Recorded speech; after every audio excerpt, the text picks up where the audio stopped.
कौन हो तुम? हम भी वो हैं जो कभी किसी के पीछे नहीं खड़े होते। जहां खड़े हो जाते हैं, लाइन वहीं से शुरू होती है। अमिताभ बच्चन का एक कालजयी डायलॉग आज के भारत पर बिल्कुल फिट बैठता है। भारत के अंदर बैठे भारत के ही आलोचक कह सकते हैं कि ये कुछ ज्यादा ही हो गया। तो चलिए उनकी खुशी के लिए मैं भी कह देता हूँ कि हाँ, छोटा मुंह बड़ी बात।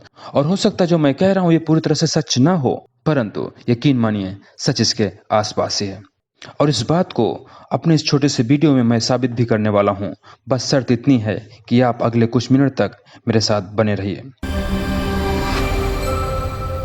नमस्कार दोस्तों, मैं हूं राजेश सिंह और हमारे YouTube चैनल मीडिया गुरु में आपका हार्दिक स्वागत है। दोस्तों, अगर आपने हमारे चैनल को अब तक सब्सक्राइब नहीं किया है तो प्लीज कर लें और साथ में घंटी को दबाना न भूलें, क्योंकि ऐसे ही महत्वपूर्ण और जानकारी से भरे वीडियो की नोटिफिकेशन लगातार आप तक पहुंचती रहे।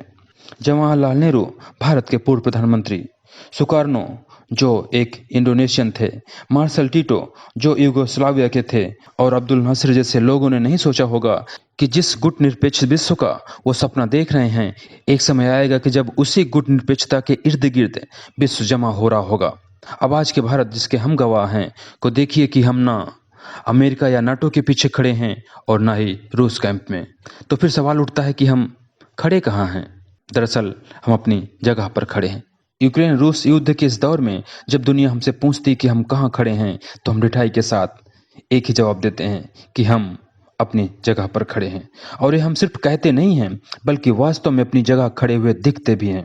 और अब दुनिया के तमाम देश एक एक करके बता रहे हैं कि वह भारत के साथ हैं या नहीं हैं।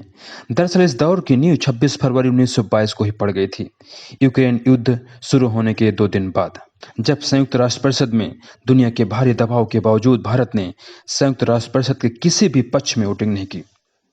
मतलब साफ था कि भारत ना यूक्रेन के साथ खड़ा है और ना ही रूस के।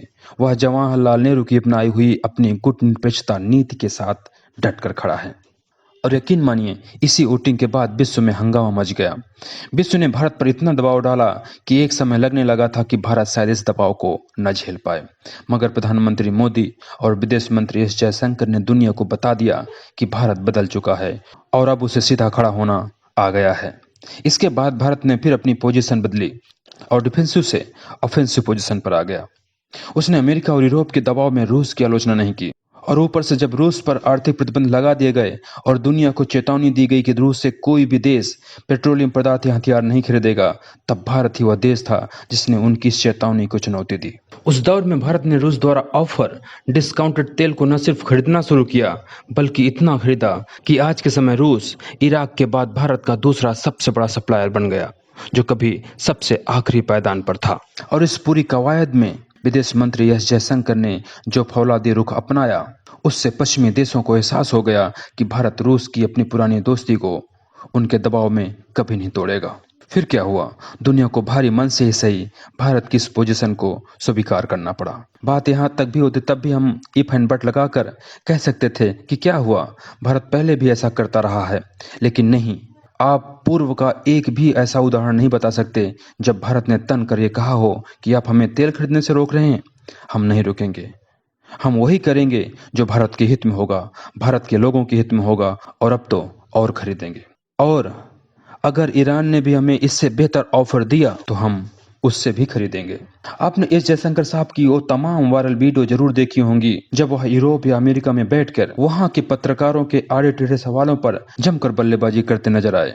और यकीन मानिए वह उन्हीं की जमीन पर बैठकर उन्हें सर झुकाने के लिए मजबूर कर चुके हैं। वैसे उदाहरणों की फहरिस्त काफी लंबी है और समय कम। वीडियो के क्लाइमेक्स में बस इतना बताकर अपनी बात को विराम देता हूं कि अभी हाल ही में हुए यूएन के जलसे में रूस और अमेरिका दोनों ने यूएन की सुरक्षा परिषद में भारत की परमानेंट सीट की वकालत कर चुके हैं।